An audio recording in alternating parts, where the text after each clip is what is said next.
حضرت عمر کو جو لوگوں نے قتل کیا یا کروایا گیا، اب سب سے بڑی بات ہے وہ شخص مجوسی تھا، اور وہ شخص جو تھا وہ پہلے حضرت عمر کے پاس حاضر ہوا کسی سلسلے میں کہ اس کو جو اس کا جو مالک ہے وہ غلام تھا، کہ کسی اس مالک نے اس کے اوپر جو ٹیکس لگایا ہے یا جو جرمانہ لگایا ہے وہ اس کے ساتھ زیادتی بقول اس کے کہنے میں. تو حضرت عمر نے اس کو ذرا چیک کیا کہ لیکن نہیں، یہ تو تقریباً اس نے جو کچھ لگایا ہے کوئی زیادتی تو نہیں ہوئی ہے. اب یہ کہتے ہیں کہ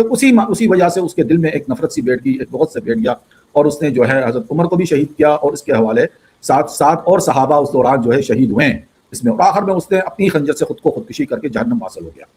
تو حضرت عمر کی شہادت مسجد میں اور مصلی میں اور قیام کے دوران یہ ہوئی. سب سے بڑی بات یہ ہے کہ وہ اللہ کے حضور حاضر تھے، قبلہ رخ تھے، نماز کے باوضو تھے، اور تکبیر کے کہتے ہیں تکبیر اول کے ہی دوران پہ حملہ ہوا، کچھ کہتے ہیں سجدے میں، کچھ اس طریقے سے باتیں ہیں جو بتائی جاتی ہیں. اور حضرت عمر کی شہادت جو ہے رسول صلی اللہ علیہ وسلم نے بہت پہلے کہہ دی تھی کہ جب آپ جبل احد پہ ایک مرتبہ گئے تو جبل احد جو ہے لرزنے لگا، تو آپ نے کہا پیر مار کے اس کو ذرا، یا روایت میں اس طریقے سے ہے کہ آپ نے کہا کہ احد ٹھہر جا اپنی جگہ پہ، تیرے سر پہ تیرے پر جو ہے ایک نبی، ایک صدیق اور 2 شہید ہے.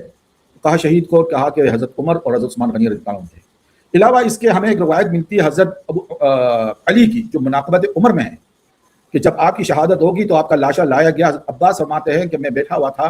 یا کھڑا ہوا تھا تو میرے کندھے پہ ایک ہاتھ آیا اور وہ کہنے لگا، اے عمر،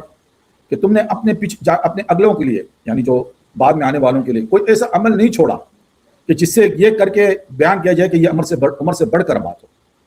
تو یہ بات ہے. دوسری بات یہ ہے کہ حضرت علی خود یہ کہتے تھے، اور یہ بات نہج البلاغہ میں بھی ہے، میرے خیال سے یہ ان کی کتابوں میں ہے، کہ جس نے مجھے شیخین پہ فضیلت دی اس کو میں حد مفتری کی سزا دوں گا. حد مفتری جو ہوتا ہے مطلب جو شخص جھوٹ بول رہا ہے اور اس کو اس کے کوڑے لگنے چاہیے جھوٹ بولنے پر. کیا کہ جو حضرت علی ہے، اور میرے خیال سے یہ انکساری تو ہو نہیں سکتی ہے کہ آپ انکساری میں یہ بات کہیں گے کہ میں فلانے کو جھوٹا بنا دوں گا اور اسے کوڑے ماروں. یہ تو انکساری تو نہیں ہو سکتی، یہ تو کوئی اصول کی بات ہوتی ہے تو جب یہ کہا جا سکتا ہے.